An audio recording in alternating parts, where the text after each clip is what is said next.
Emmanuel Macron, en 2021, annonce son intention de construire 15 000 nouvelles places de prison un peu partout en France. À Berne-sur-Oise, une petite commune rurale du Val d'Oise, une nouvelle prison doit être construite au milieu des champs et sur un terrain appartenant à l'État et accueillant actuellement l'un des plus grands centres publics de formation de l'Agence nationale de formation professionnelle des adultes, l'AFPA.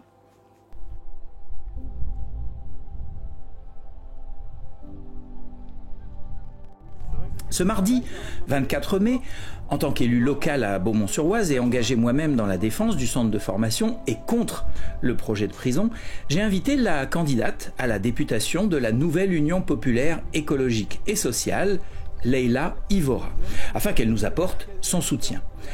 Deux syndicalistes et responsables de formation de l'AFPA nous accueillent, ainsi que Yannick Van Pee, le maire de Crouy-en-Thelle, petite commune proche, également impacté par le projet. Le centre de formation de l'AFPA de Berne propose une trentaine de formations aux métiers les plus durs, qui sont aussi parmi les plus précieux. Chef de chantier gros œuvres, agent de maintenance des bâtiments, maçon en voirie et réseaux divers, travaux sous tension électrique ou à proximité de réseaux gaz, électricité et eau, éclairage public, câbles et canalisations souterrains, mais aussi des plombiers chauffagistes, des chauffeurs routiers, des conducteurs de bus ou de transport de marchandises, etc. Le centre dispose de logements pour les travailleurs et travailleuses les plus éloignés et accueille également des travailleurs réfugiés. C'est dire l'importance d'un tel centre de formation public et donc bon marché pour des publics fragiles qui ressemblent justement au profil de ces adultes qu'on enferme dans les prisons. Et oui, l'écrasante majorité des prisonniers sont des travailleurs peu qualifiés. Moins de 10% des prisonniers en France ont le bac. Or, on sait depuis longtemps que le manque de formation et donc de perspectives d'emploi conduit une partie des personnes concernées à glisser dans des formes de déviance ou de délinquance pour survivre ou par mal-être.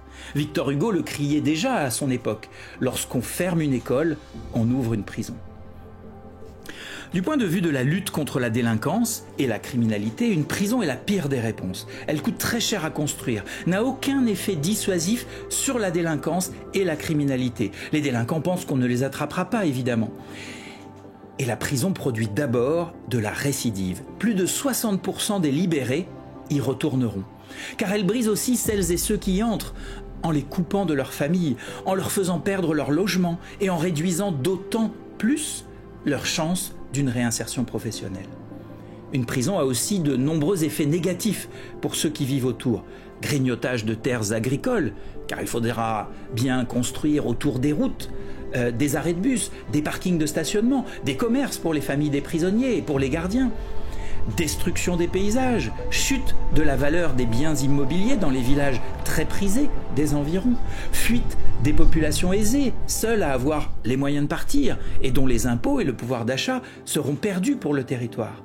Risques accrus de délinquance aux abords de la prison, du fait de l'économie parallèle qui s'organise en faveur des prisonniers, car les prisons sont des lieux de perdition plutôt que de réinsertion. La drogue et la violence y sont importantes et leur économie parallèle a besoin de délinquants extérieurs pour l'alimenter. Les données de la science en matière d'effet des prisons sur la délinquance ne sont pas favorables à la construction de nouvelles prisons.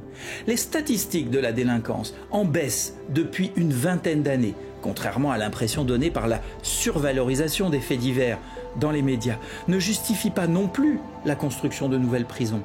Alors, le gouvernement justifie son projet de nouvelle construction de prisons par la nécessité d'améliorer la condition carcérale, de lutter en particulier contre la surpopulation dans les cellules. Sauf que cela fait des décennies que l'on construit de nouvelles prisons, et tous les 5 ans, on ne peut que constater qu'elles sont remplies d'autant, et que la situation est devenue pire encore. Pourquoi ? Parce qu'elle crée une facilité de l'incarcération qui conduit les juges à incarcérer davantage et plus longtemps, et les empêche de penser en termes de peines alternatives et surtout de prévention de la délinquance, plutôt que de la seule répression.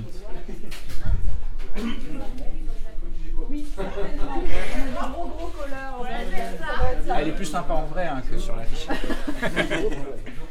Merci beaucoup en tout cas. On est Berne sur ce point est vraiment la vitrine des formations BTP de la place sur Internet.